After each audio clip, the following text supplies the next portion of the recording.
It's all about humanity.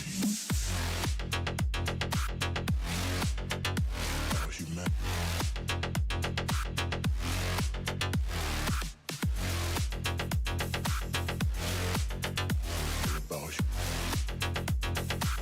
It's all about humanity. About humanity.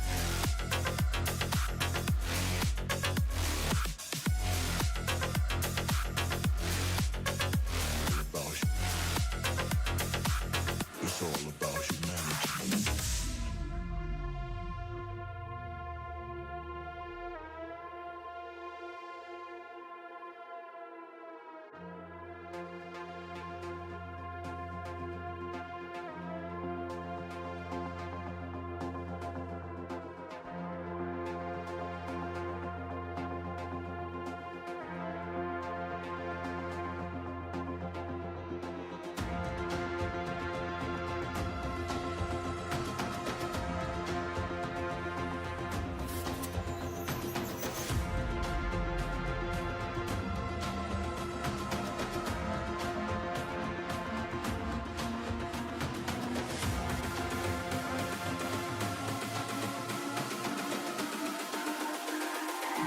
It's all about humanity. About humanity.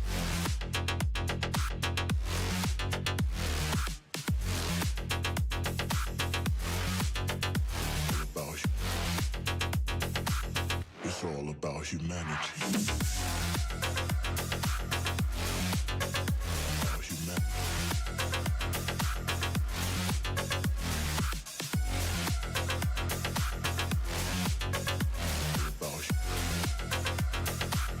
It's all about humanity.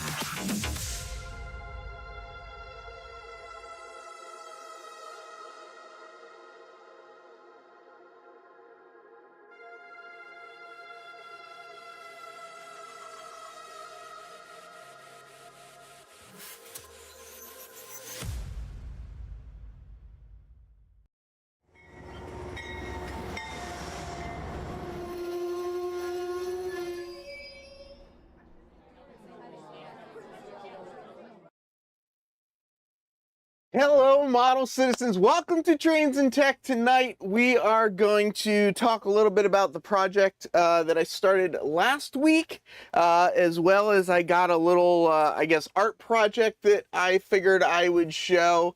And if we run out of fun things to do, we'll talk about the usual nonsense because, I mean, if you don't come here for nonsense, I don't know why anybody is actually here tonight. But I hope the stream's coming through well for everybody. I hope everybody is having a fantastic day.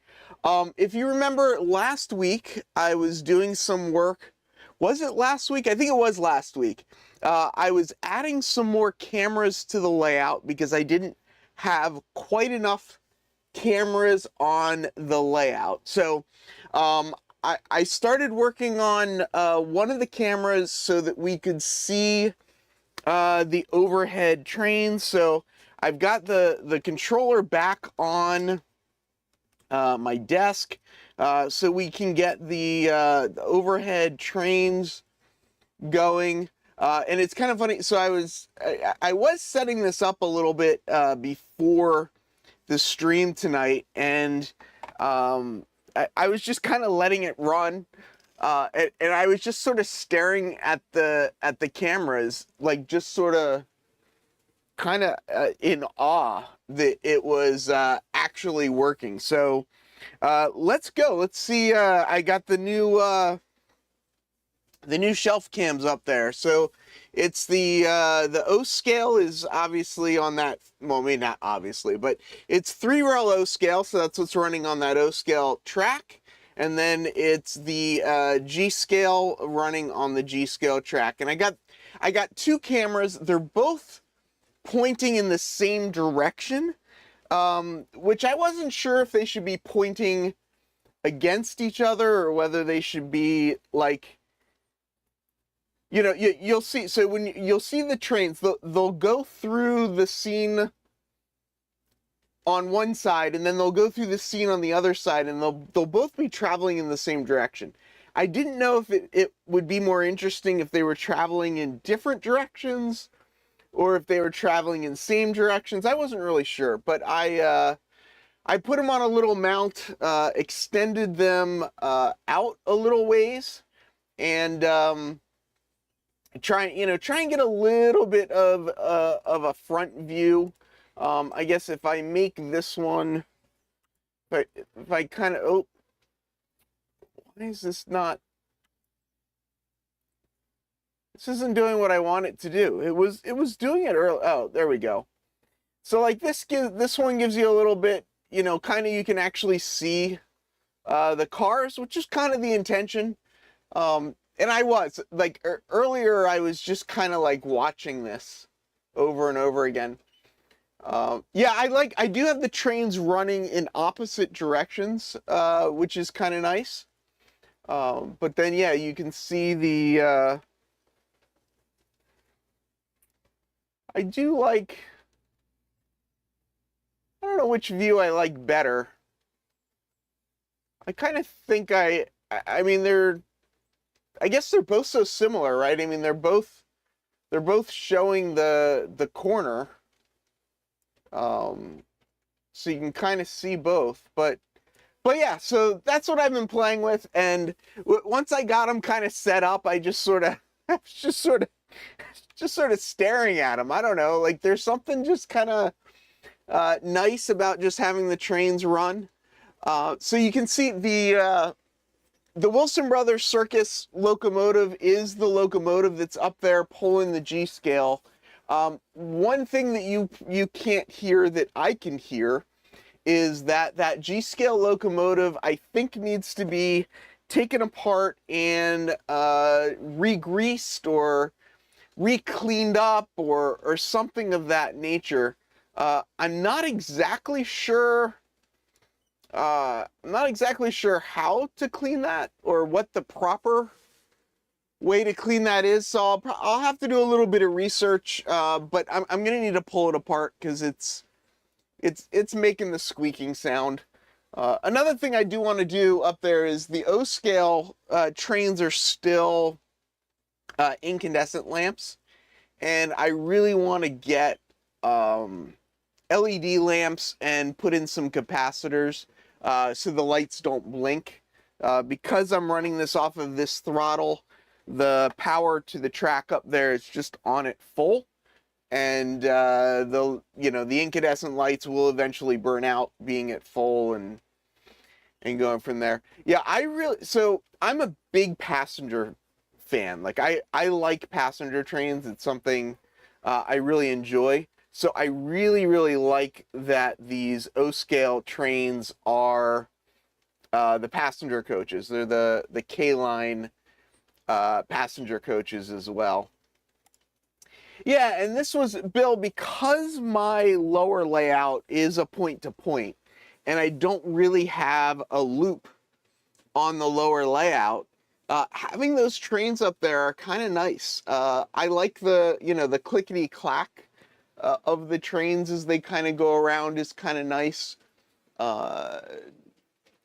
It's just sort of fun. It's just sort of neat. So yeah, I got these two cameras up there. I guess the question is, should I install more? Like, should I get two more cameras to make like a little quad view or something? I don't know that I need more cameras. I just, what I could probably do is remove a couple of the cameras from the N scale layout, because I don't think I need all of the cameras down on the lower layout. So I could probably take some of the cameras from down here and probably move them up there. But yeah, a lot of people ask, how do I continuously run the N scale layout? And it's kind of like, I feel like to some extent that I don't need to, but I still get my continuous running going on up there. Oops, that clicked. Let's see, what is it? Put one camera the other direction so you can see the back of the G and the front of the O. Oh, that's a good point. I could do that. Turn one of them around. What I guess I was trying to do, I guess I could turn that one around, would be the one to turn around. What I didn't want to do is point the two cameras towards each other so that you were seeing the exact same scene in both cameras. I don't know if that makes sense. But so I wanted them to be showing different parts of the loop overhead. But yeah, I guess I could probably turn this one around. Then it would kind of be pointing at the streaming stuffs, and I don't know how interesting that would be. But yeah, I hear that guy squealing, so I'm gonna turn off the G scale. Somebody was asking. Adam said, "Is it speeding up and slowing down?" Maybe. It could be. Or it could just be video effects. You know, fancy video effects that I got, going on. The other thing that's nice about the large scale trains is they don't fall off the tracks, which I guess is just kind of, I don't know. I find other things, fall off the tracks, so that's it just kind of happens. Oops, let's bring these around so we've got both trains in the screen, in the view.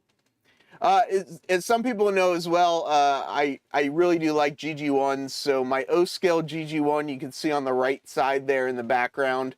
On the left side is a GG1 piggy bank that was from Lionel that I got. That I don't know why I have it, but it's it's one of those things. It's fun, so I got it. It's fun. I don't know. Who knows? The mini GG1, if you want to see a mini GG1, I've got some Z-scale GG1s, but they're not plugged in right now. Place them so you can watch it approach, then fade off into the distance. Yeah, and that's why having one in one direction and one in the other direction would be kind of nice as well. Yeah, I have. If you're kind of new to the channel, I actually have. I'm gonna turn this off really quick. Let me. Sorry. Let me get some of this out of the way. But I want to turn off.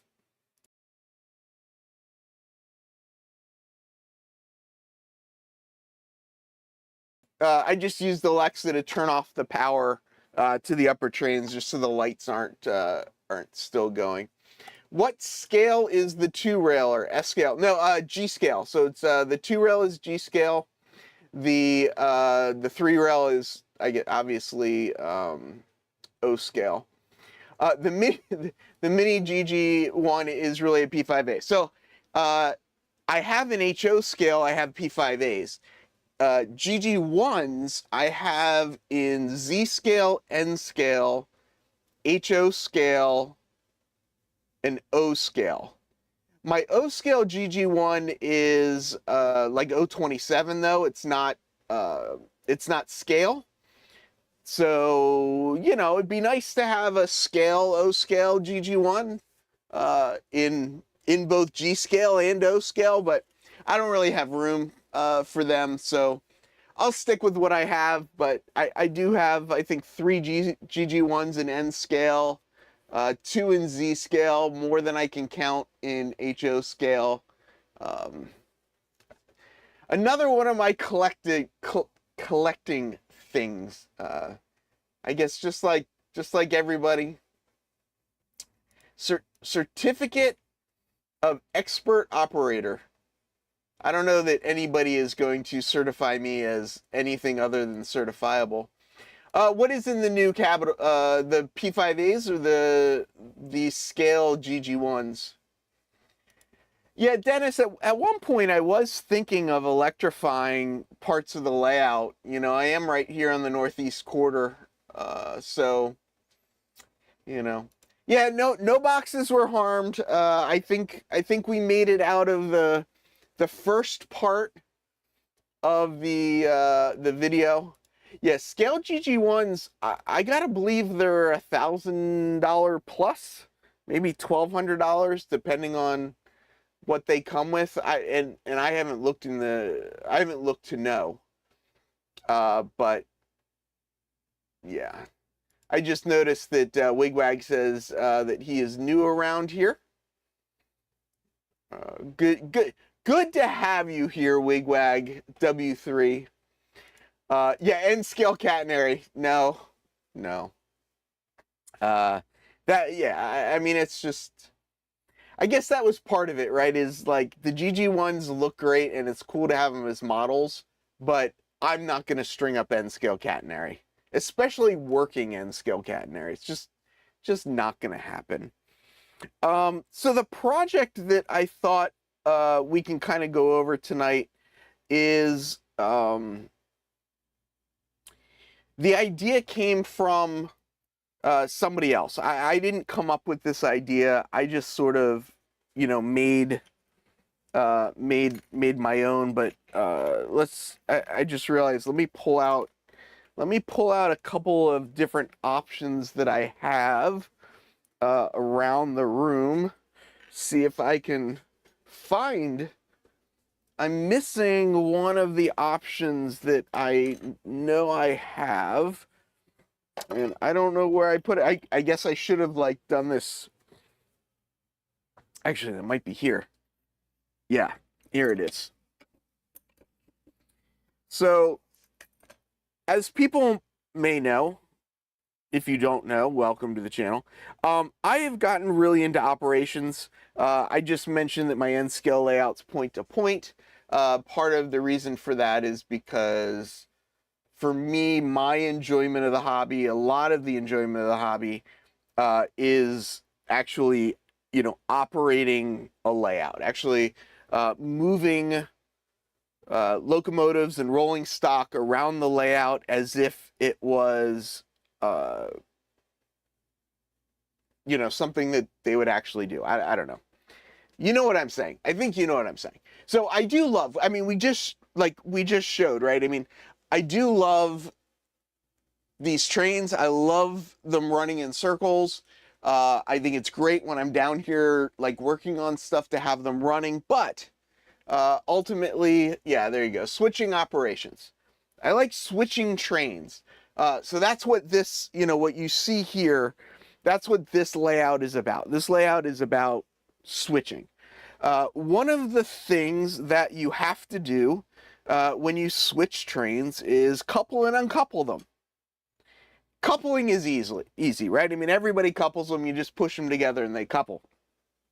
To uncouple trains, obviously you can do it the 050 way, right? You can bring in the your 050 and you can take the car and pick it up and uncouple it. But that's not as prototypical, right? I mean, it is what it is. It works when you need to do it. You do it, but yeah. And yeah, uncoupling an N scale can be a little bit interesting, but yeah, let's see. Does your broadcast system have the capability of allowing your viewers to show clips of their layouts? Bob, not now. Not at this moment. One of the things I do plan to do and that I want to do is once a month start bringing up guests. And one of the things that I'd love to do is have people show off their layouts. So the format or the idea would be is that it would be one guest for that night. So that we can, focus on one person, get to know one person. Hopefully they can show us their layout or talk about something that they find really interesting. So I think the format is going to be that I'm going to do it once a month. It's a lot of work to interview guests. It takes a lot of sort of research and planning, and I do this all by myself. So yeah. How long have I been in this space? Just over 2 years now. It was 2 years in August. So we're into September. So yes, I have to get going on doing more work on the layout. And now that I have these trains running up here, it gives me a little bit more of an excuse to come down here and work on it. Dennis here is talking about remote operations. That is something that I want to do as well, is the remote operations thing. So that's a little, so the way remote operations would work is that there would be two people here that would be the conductors, and there would be two people remotely that would be the engineers, and they would communicate to each other, and they would operate the layout where the person locally would throw switches, or maybe we'd have a dispatcher that would throw switches, but the conductor would, call the train movements just like a conductor would actually do. And then the remote engineer would be doing the driving. But where we started all this are these things that I got in my hands right here. And let's slide these. Oh, and I just knocked it off the track again. So these are various uncoupling tools that I have. Some of them have been given to me as gifts. Let me zoom in a little bit. Let's see if I can do this without making too many yes, so you would be forced to talk to people. The point as well is to, share the hobby, right? It's like share what I'm doing in the hobby with people that can't physically get here, and just operations is a part of that. So, if I can do that, that'd be great. So these are a couple different options of picks. These are some commercially available ones over here. Don't ask me what brand they are, because oh no, maybe I can remember. I think this one here is the Rix pick, R-I-X pick.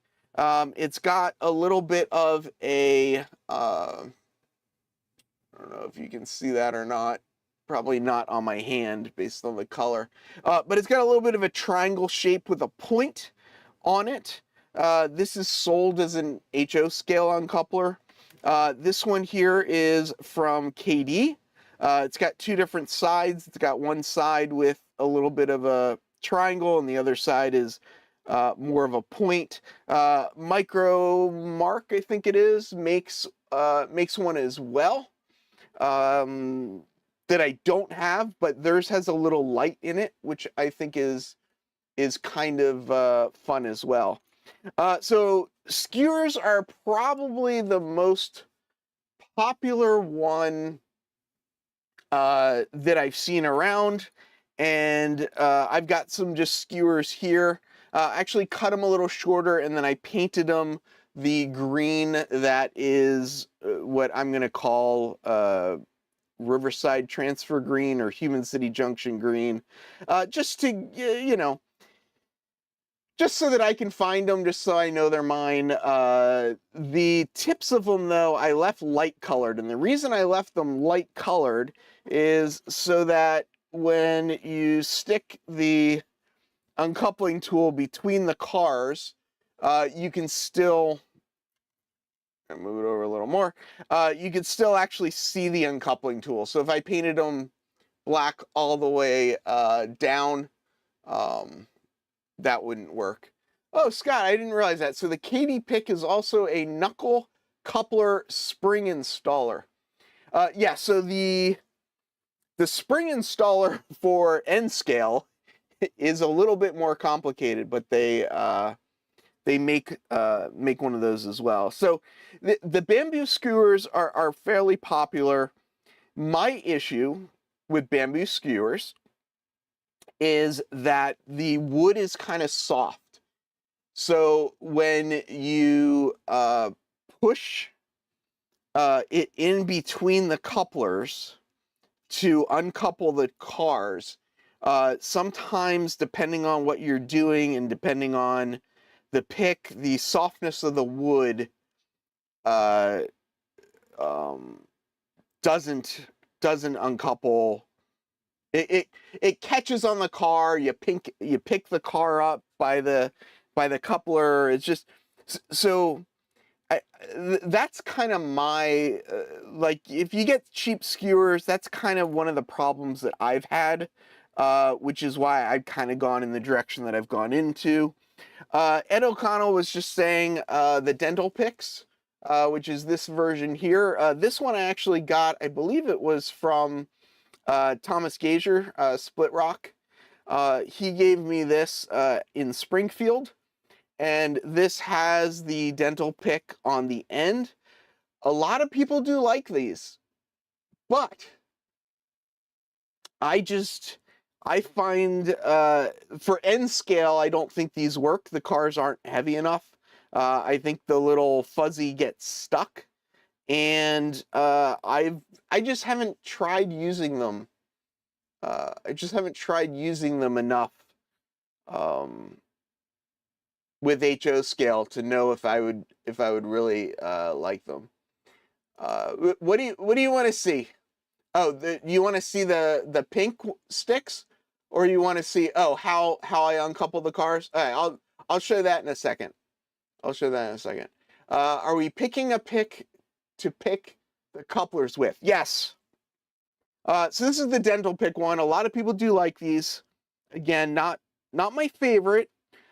This is an interesting one as well. This is a piece of wood that was drilled a hole, and this is a micro brush. If you don't know what a micro brush is, I guess let me go grab a micro brush. A micro brush is a small brush. Of course, I say that, and now I thought I knew where my micro brushes were, and I don't have them. But basically, it would be like a real small little piece of cotton at the end of this.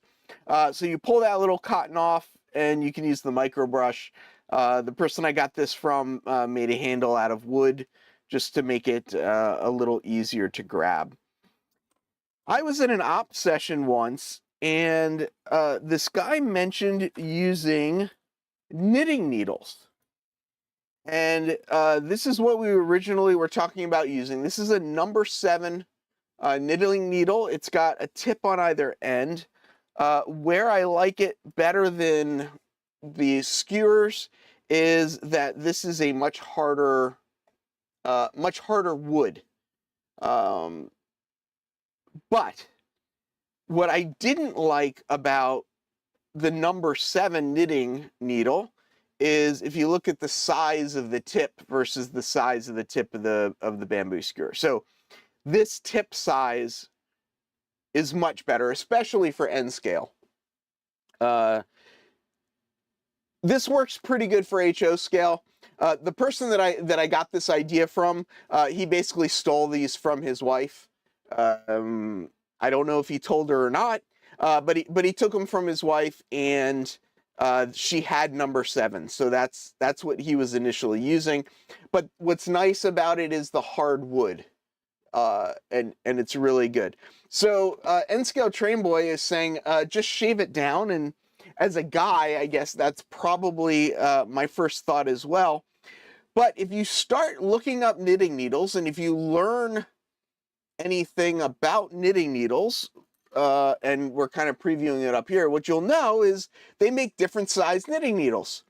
So this is a smaller knitting needle. And Dennis, when you were here, I believe you used these smaller ones.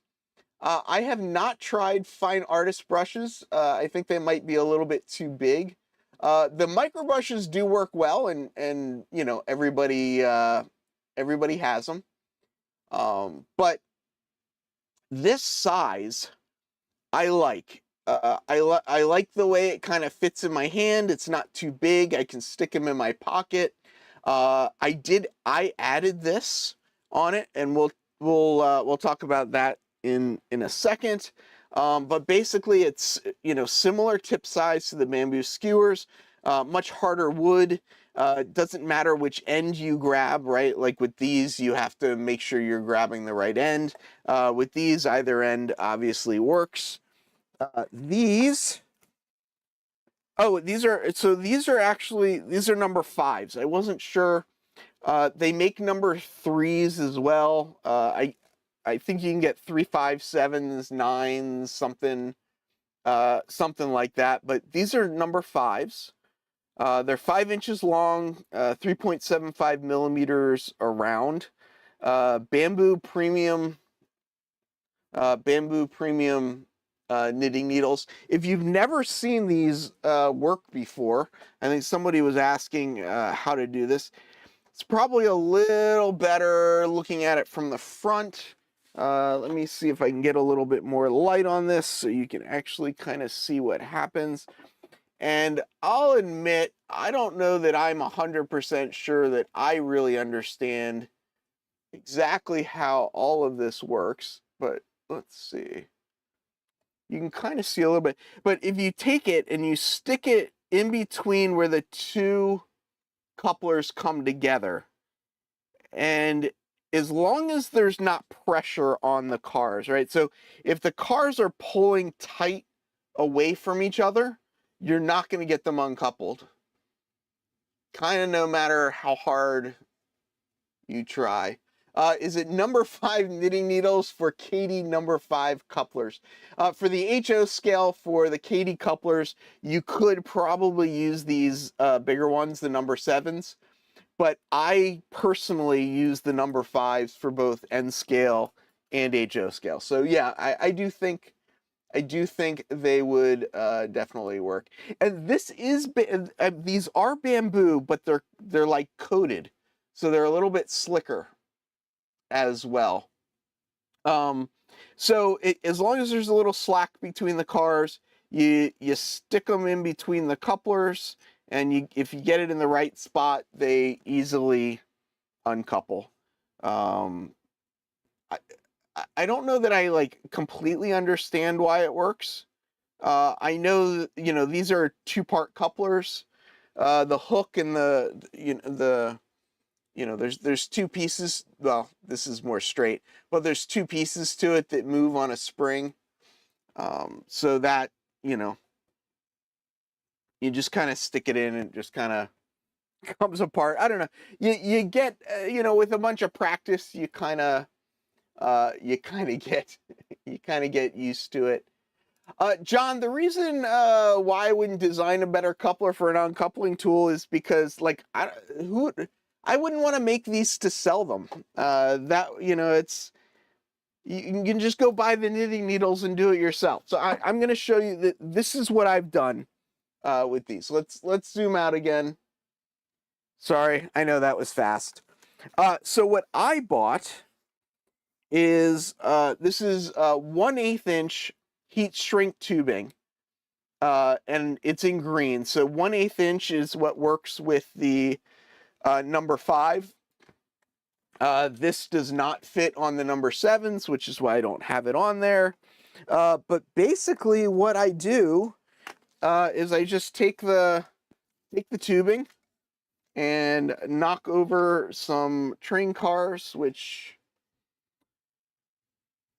one of these days I'll figure out how to do this streaming stuff without knocking everything over. But for now, we're just going to knock everything over because, and I know I said, like, I just, like, don't, like picking up the cars. And then, of course, I just go and pick up a car to move it out of the way.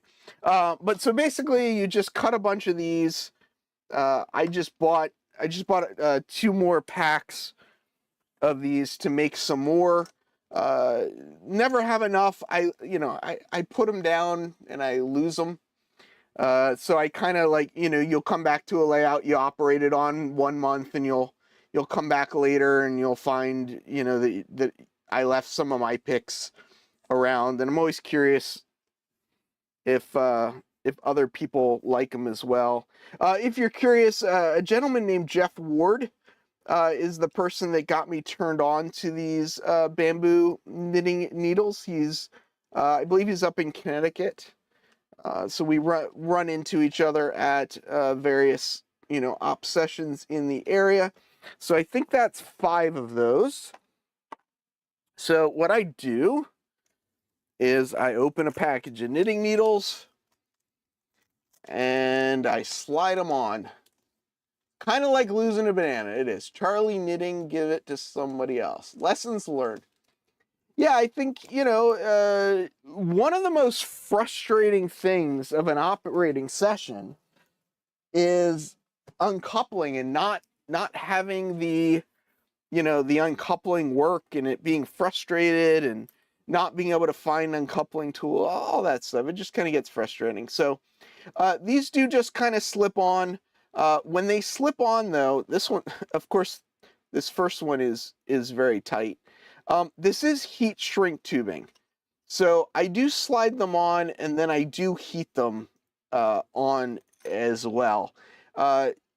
Depending on the diameter you use, you may or may not need to actually heat them up or not, but I don't know.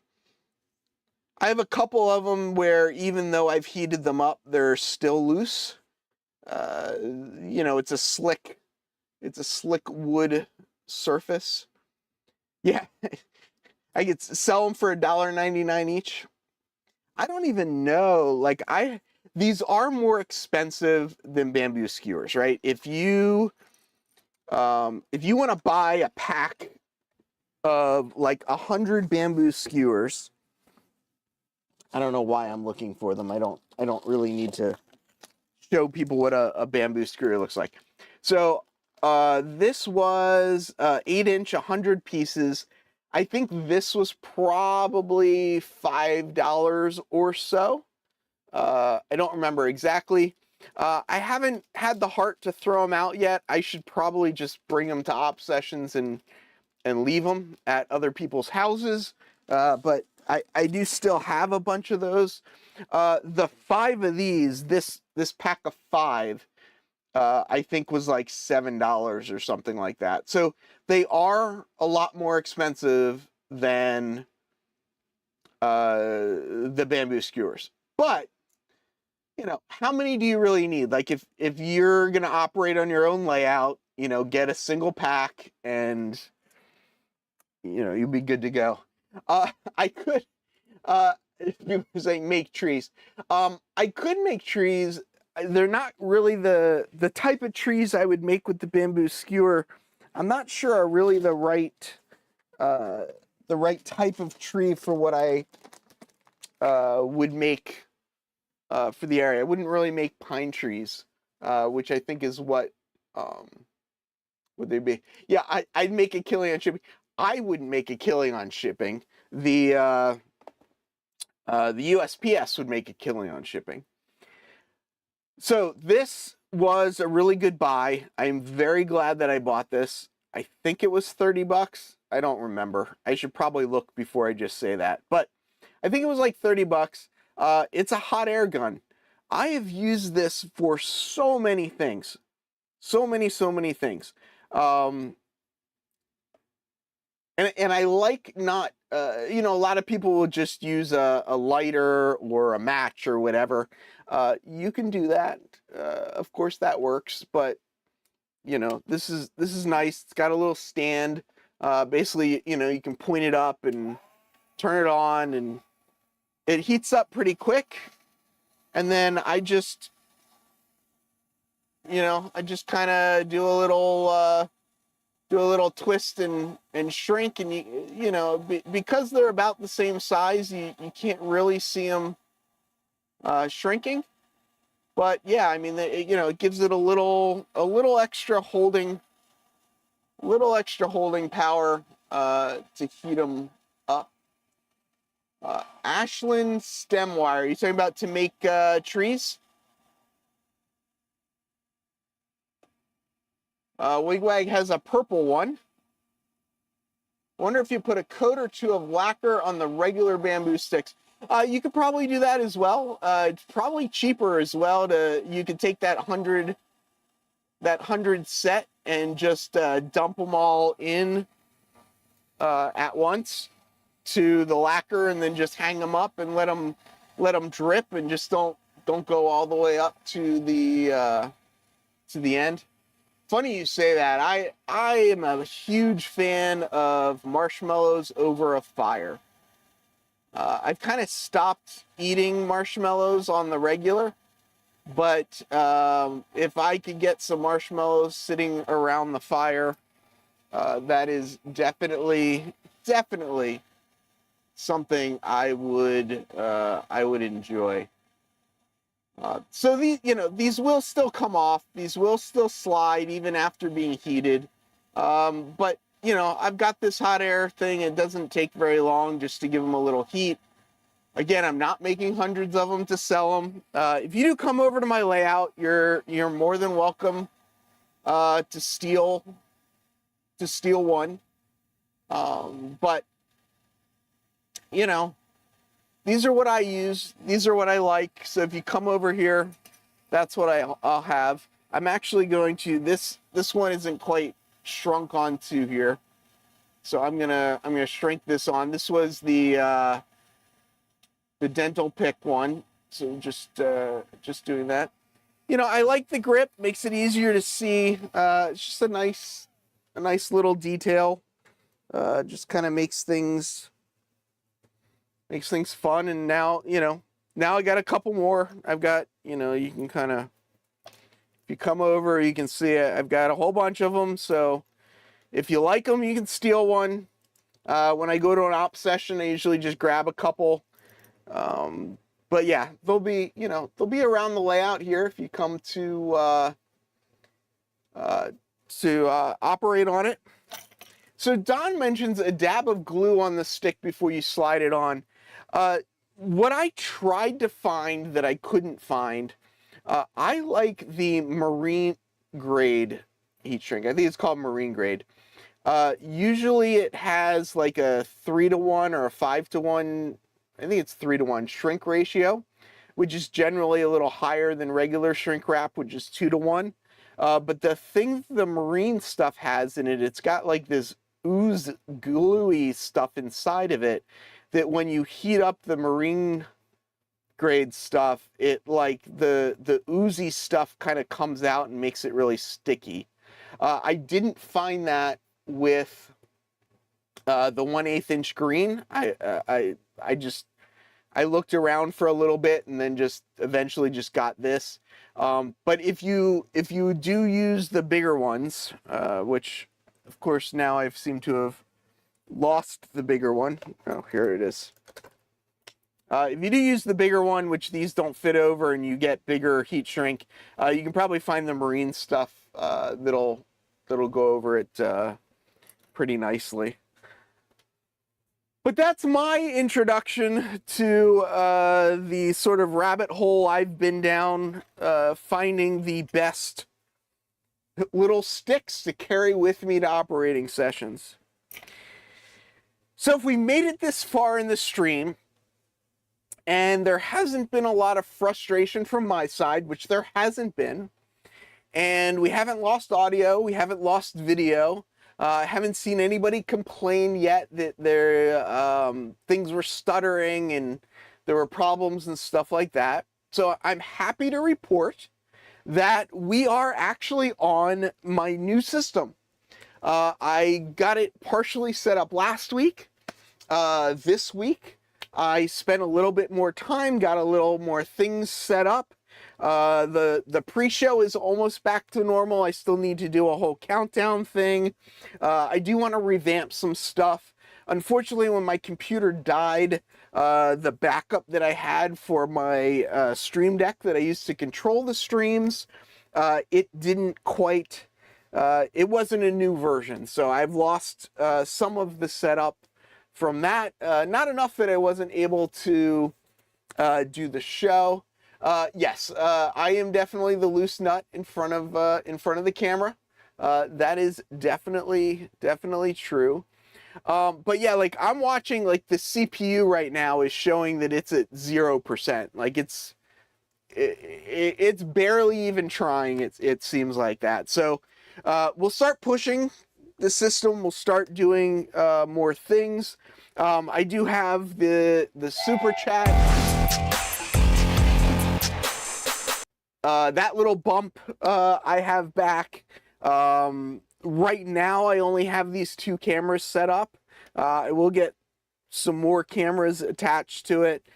Display shares back set up again. One thing that I did have a problem with the other day, and I haven't tried it again, was connecting my camera. I liked it, my phone. Sorry, my phone. I like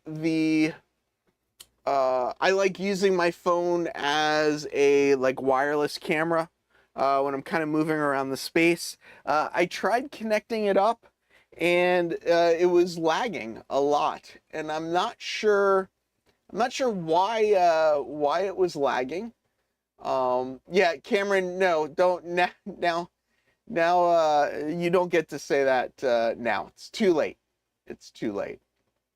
But yeah, so I'm excited that this new system is set up. It does mean I can bring guests up, which if I can remember which page it is, I don't think I used to have a page for guests.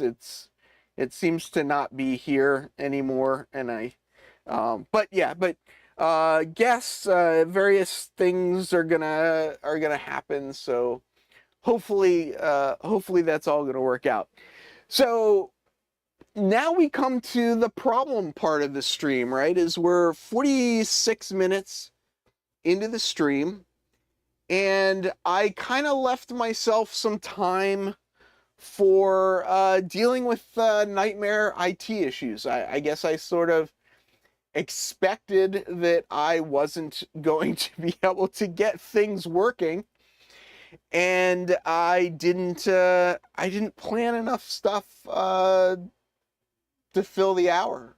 I guess that's kind of it's kind of the way things go, I guess, sometimes. I didn't get the thank you scroll set up again. I got to get that going again. There's a bunch of things.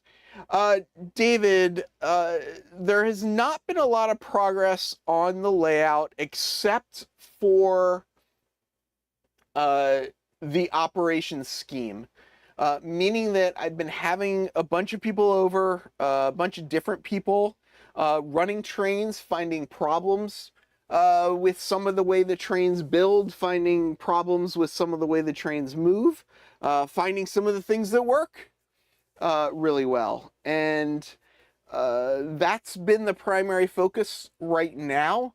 Before I do a lot of other work on the layout, I feel like it's important to get that part of it down, because I don't want to go too far and then have to start ripping things up. So Don says I should start an unboxing, and Bob is egging him on by saying you should open the boxes or what's in the boxes behind me. You need a box on standby. I do have some items coming. I placed an order with Iron Planet Hobbies.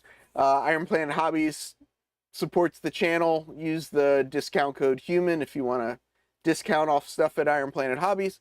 But I placed an order. I have some things coming for the programming track. One of the next things that I really want to do is get the proto throttle set up, get additional locomotives on the layout, particularly the 4-axle switchers, and get more locomotive power running on the layout. JD, I was thinking for a while of getting a 3D printer. I do have some space in that window over there along the wall where I could put a 3D printer.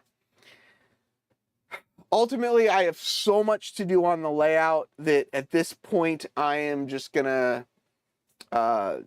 ask others, pay others to 3D print stuff for me.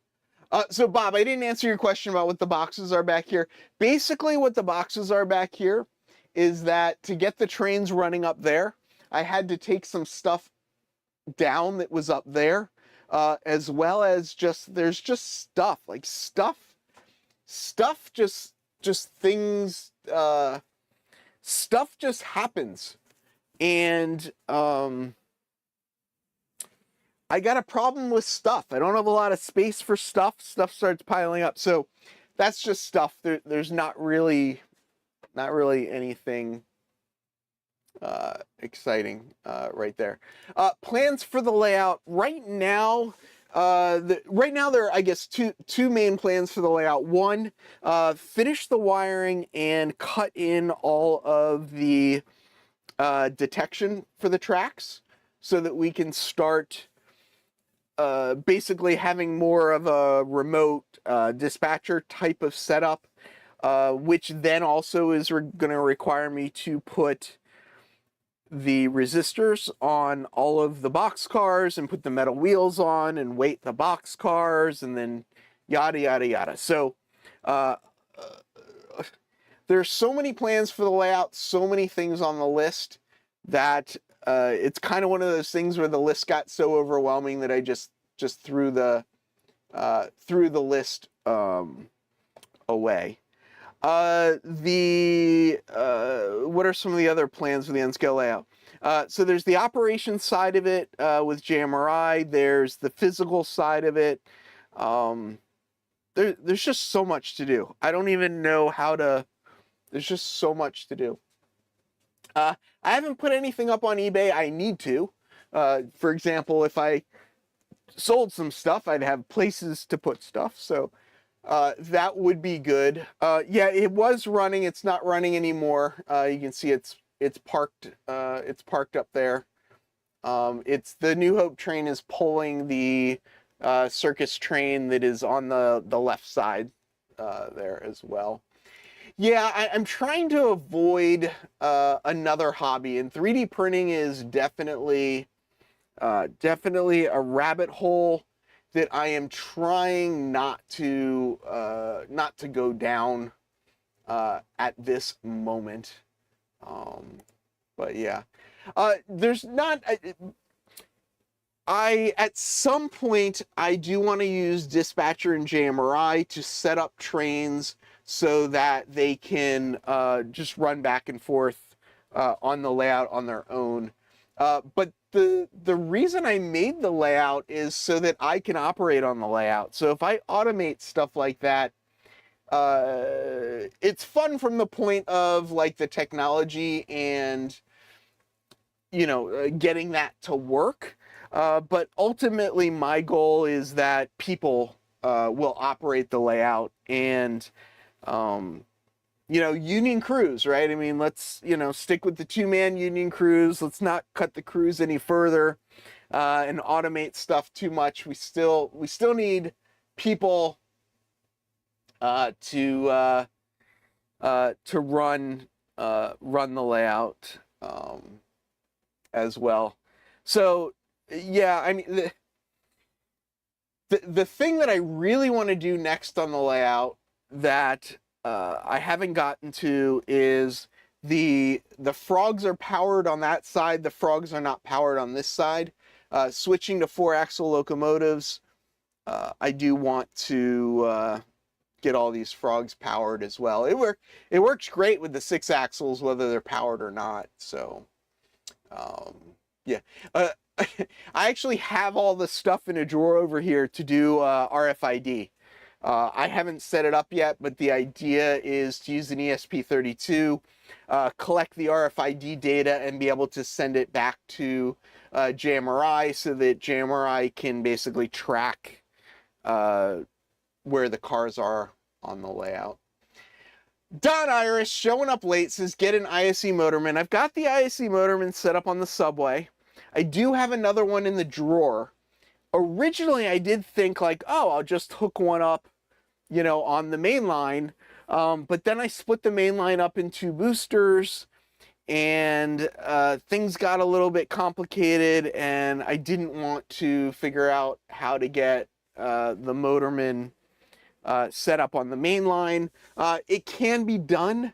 I just think I made things a little bit more complicated that I just sort of decided I'm just going to use JMRI Dispatcher. I'm not going to use the motorman. I am a huge fan of the motorman though. In my opinion, the Motorman is the best thing that Iowa Scaled Engineering sells. Better than the Proto Throttle. I think the Proto Throttle, is great for us operators, but how many operators are there really in the world? But if you just want to have a shelf and all you have is space for a shelf, the Motorman is like fantastic to automate, running trains.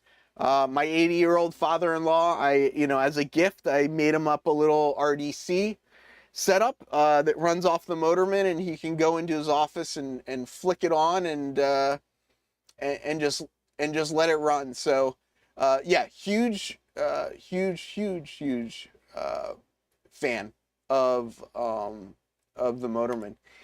Yeah, I thought about just like leaving cameras on and stuff. The problem with just leaving cameras on is that technically on paper, oh, watch my video on my channel. Uh-oh.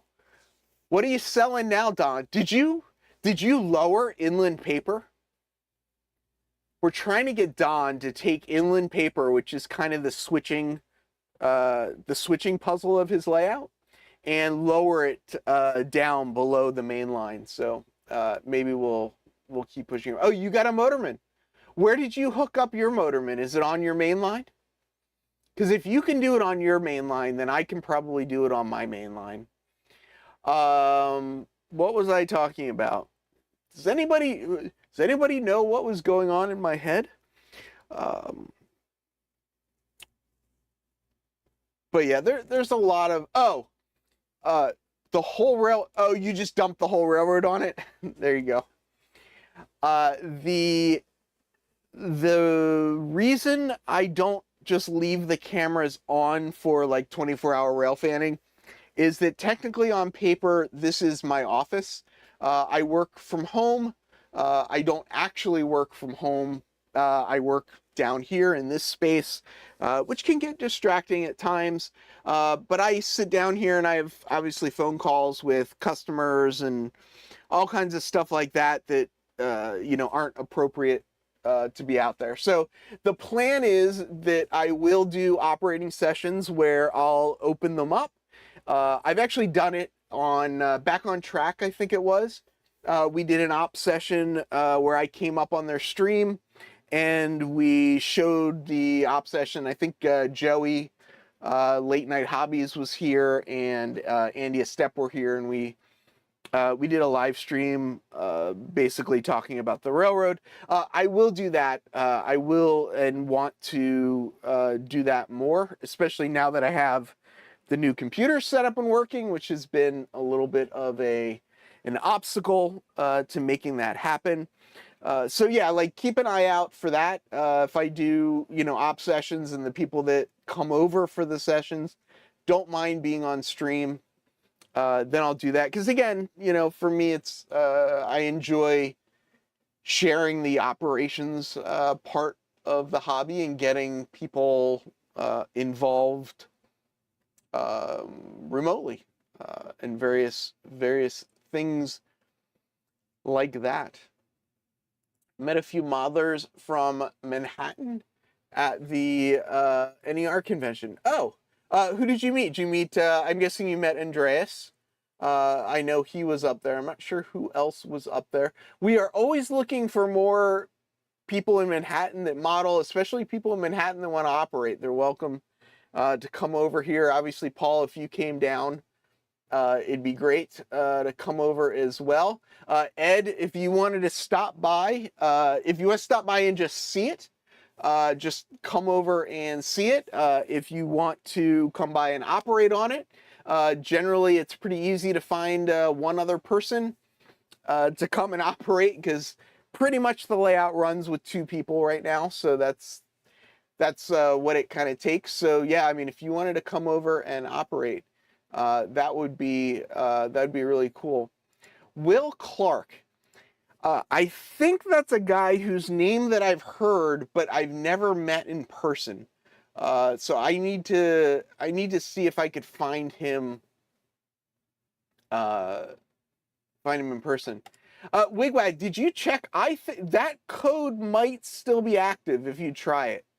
If you go to IO Scaled Engineering and use the discount code HUMAN, it might still give you $25 off. I don't know if it's still good or not, but I was pushing so many of these things that I basically asked if there was any way that that they can put up, and I know for a little while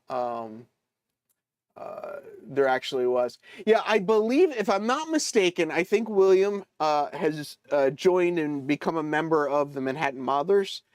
For whatever reason, though, we just haven't connected in person, and I don't really know why. But yeah, Paul, that would be great. Yeah, add him to my Discord. I don't know if he's on the Manhattan Modelers or not. So Iowa Scaled Engineering the code worked during the St. Louis RPM meet. There you go. That's cool to know. How do you know? I guess Don now has a motorman. For people that don't know, we're talking about the motorman as if everybody knows. So I'll do a little commercial on it. Really quick. The idea is it is a standalone, or can be a standalone box that can control either DC or DCC locomotives in either N scale, HO scale, or basically any scale up to, I believe it's 1 amp. The power supply on it is for 1 amp, so you can run up to 1 amp of N scale or HO in DC or DCC, and you set up sensors. So you set up a sensor on one end, sensor on the other end, and the train will run from one sensor to the other. But it has a lot of software in it, so that it's not like the old. I love them. Lionel has this trolley that would just run to one end and smash into something, and then run back to the other side and smash into something.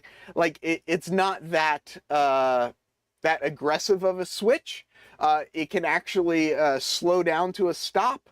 You can set the duration which it stops, and then it will proceed, back in the other direction. So yeah, point-to-point controller. You can have a mid-station stop. It can trigger function keys. So if you want it to play sounds, you can have it, every time it changes directions, you can have it beep the horn, different things like that. Yeah, the Lionel bump and goes. I love those. I think those are just a lot of fun. But yeah, it sounds like Don Iris has a video on it. There's videos on my channel on the Motorman as well. But it's a really fun, in my opinion, fun piece of hardware that gives you, that animation that you want when you might not have the space for a loop. And what I have come to appreciate is the point-to-point layout. The idea that the train goes, from one station to another and back, which is realistically how trains operate. So the Motorman gives that sense as well. Oh, there you go too. Yeah, it's great for running a track cleaning train as well. If you've got it on your layout and you've got your whole layout, you can just throw switches and let it go back and forth. Although then you need sensors on every single track. So I'll have to look at your video and we'll see how you're doing it. But thank you, Grandpa Rels. Yes, I'm very happy that the computer lasted and didn't crash. I'm gonna do a little after show checking of some things and just see if there's anything I can improve before next week's stream. But in the meantime, really appreciate everyone being here. Check out the Discord, check out Facebook, wherever, share the hobby that we all love. That's what it's all about. From the city that never sleeps, farewell, model citizens.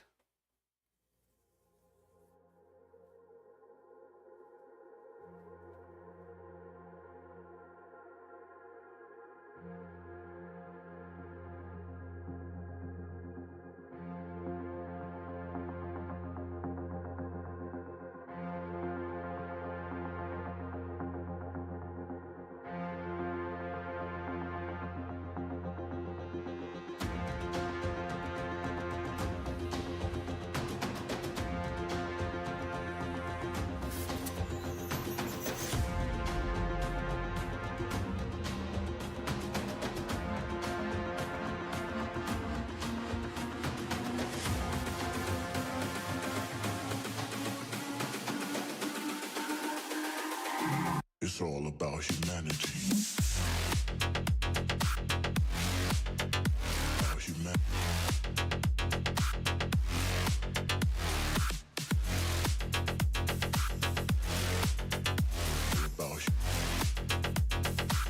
It's all about humanity.